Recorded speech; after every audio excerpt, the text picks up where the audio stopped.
My dog wouldn't follow me into the woods, and now I understand why. That night, something walked beside me.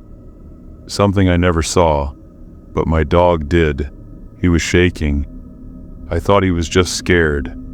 But when I turned around, I wasn't alone. What followed me back to camp wasn't human.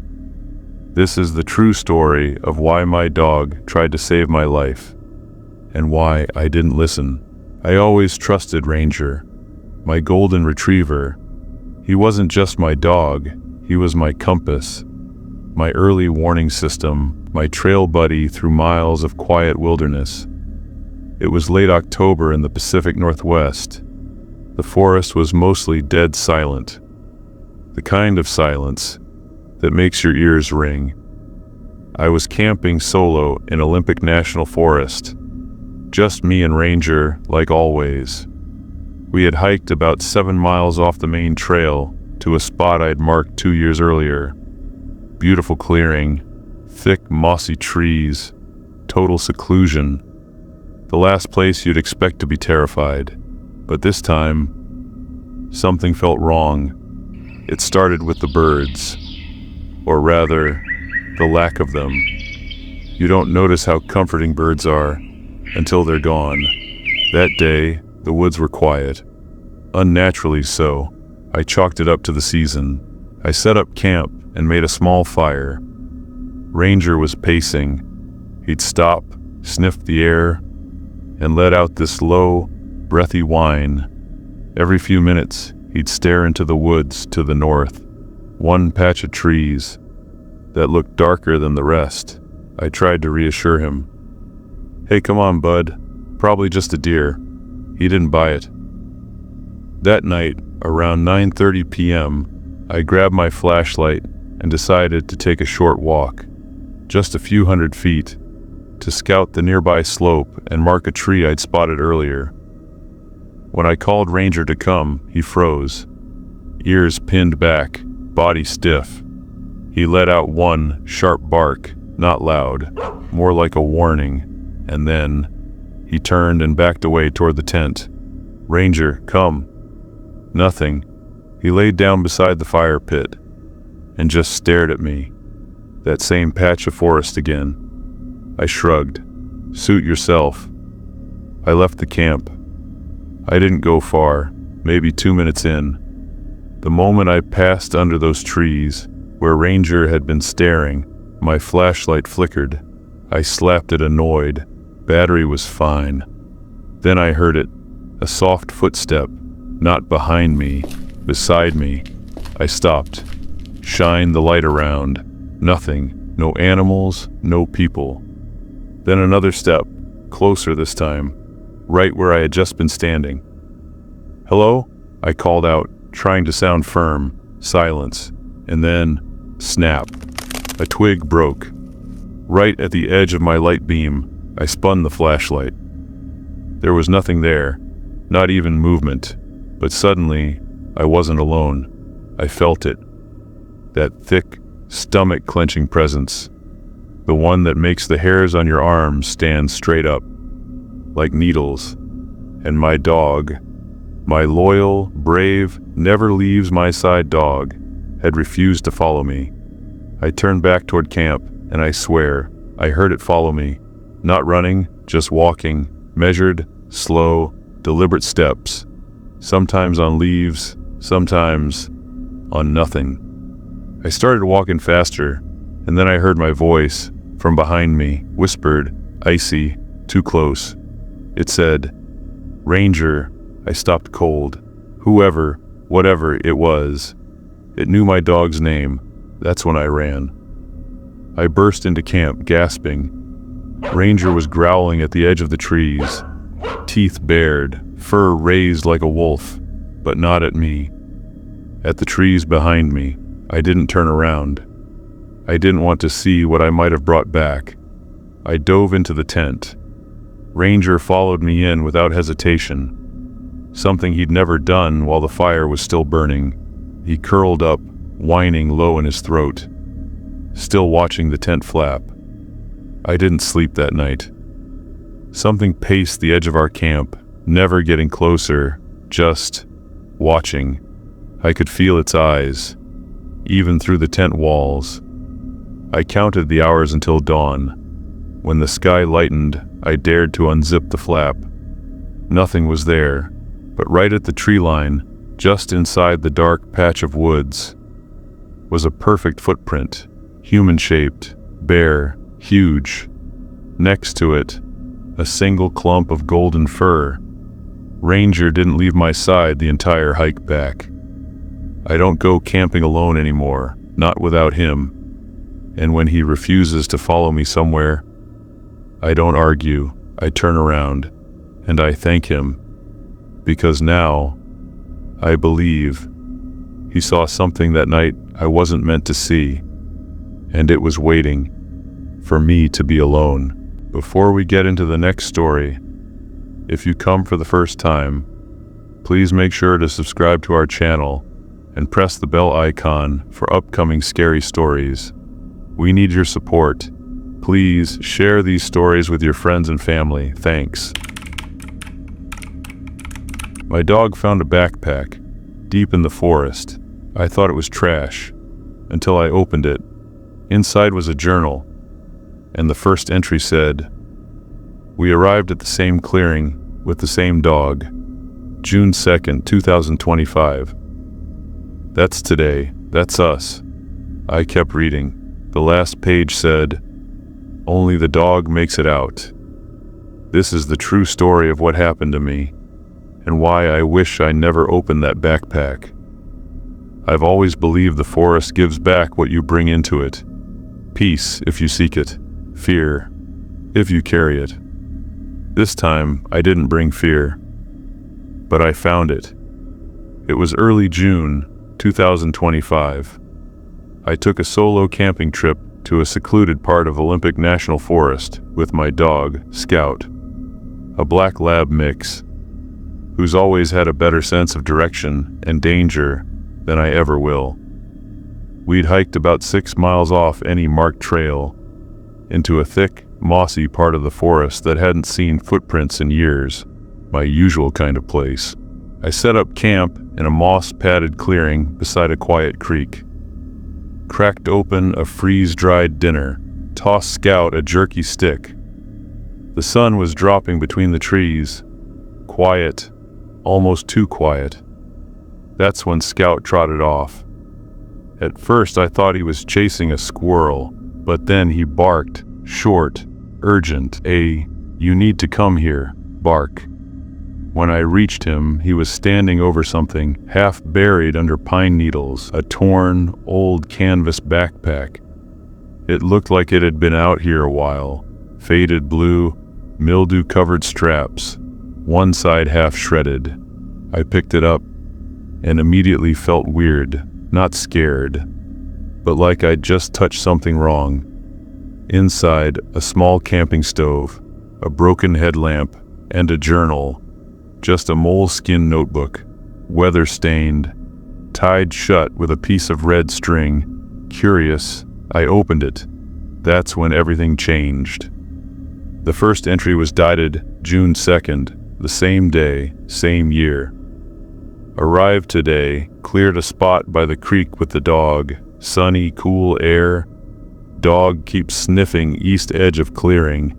Maybe something dead nearby. My stomach turned. The handwriting wasn't mine. The backpack wasn't mine. But everything it described was exactly what we had done, even down to Scout sniffing that same side of camp earlier. I flipped to the next page. Built fire pit. Heard something moving just past the brush around 7 p.m. Dog growled but wouldn't approach. Could be bear. Strange pacing sound. That had happened 20 minutes ago.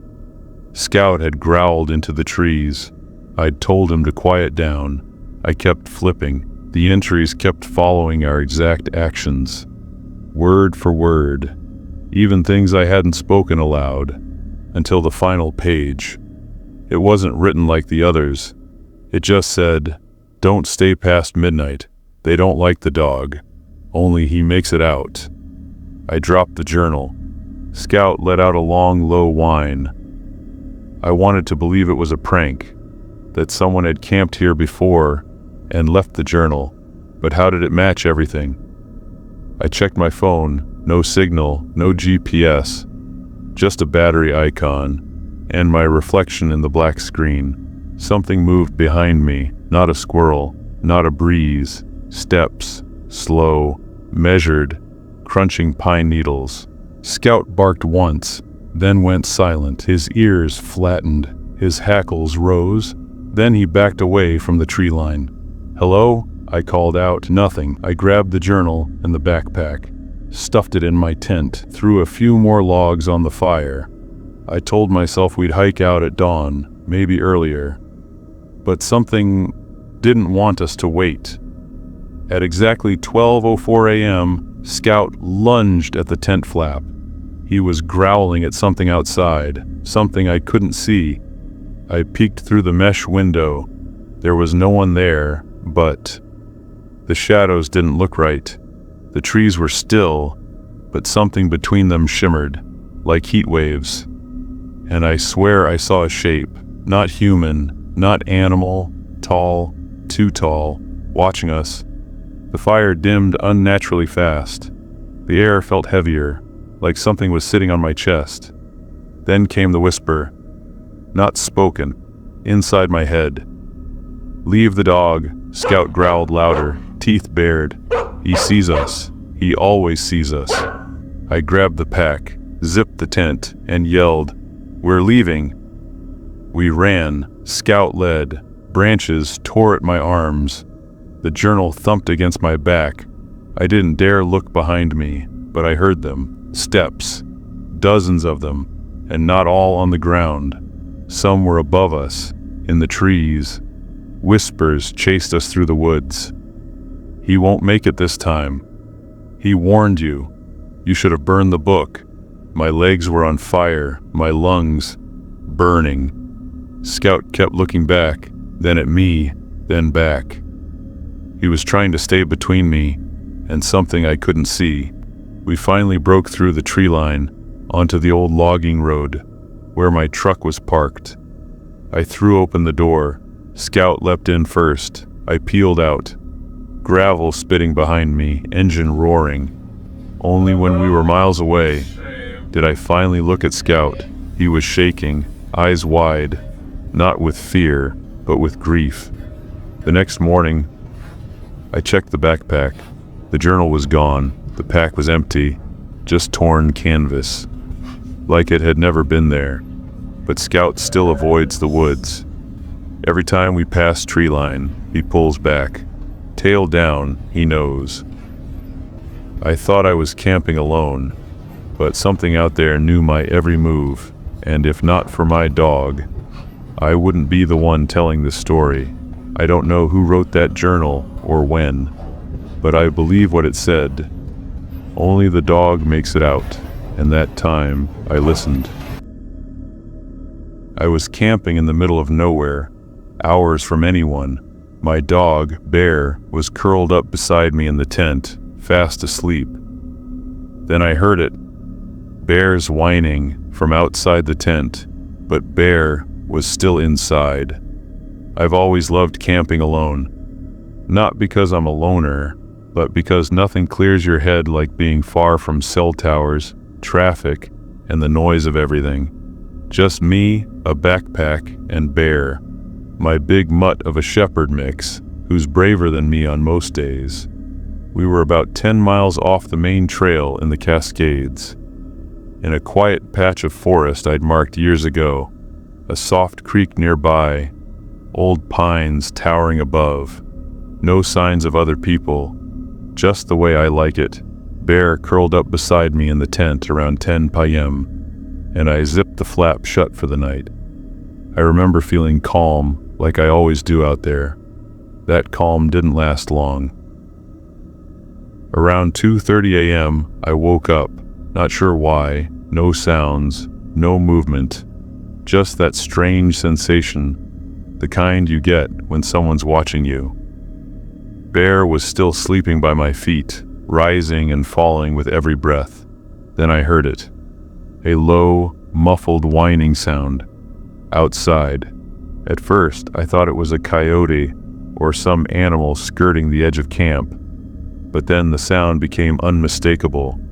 It was Bear, whining, just like he does when he wants to come back inside. But Bear was with me, in the tent. My breath caught in my throat. I didn't move. The whining got louder, more desperate, like he was cold or scared. Then came the sound of scratching, soft, deliberate claws, dragging along the tent wall, just inches from my face. Bear lifted his head, ears straight up. He didn't bark, didn't growl, just stared at the tent fabric, frozen. Something about that scared me more than the sound itself, because Bear always barks. I slowly reached for my flashlight and flicked it on. No movement in the tent, just the two of us. Then, just as suddenly as it started, the whining stopped. Silence, but Bear was still staring. Without thinking, I whispered, "Who's out there?" A pause, then sniffing. Not like a dog, heavier, slower, followed by a whisper, not a word, just the sound of a breath, right next to the tent wall. I unzipped the flap half an inch and shined my light out. Nothing, just trees, and the edge of the fire pit. The coals had long gone cold. I sat there, light trembling in my hand, waiting for something to move. Then, right at the edge of the beam, I saw it. Two eyes, low to the ground, reflecting back at me. But they weren't Bear's. They were wrong, too far apart, too still.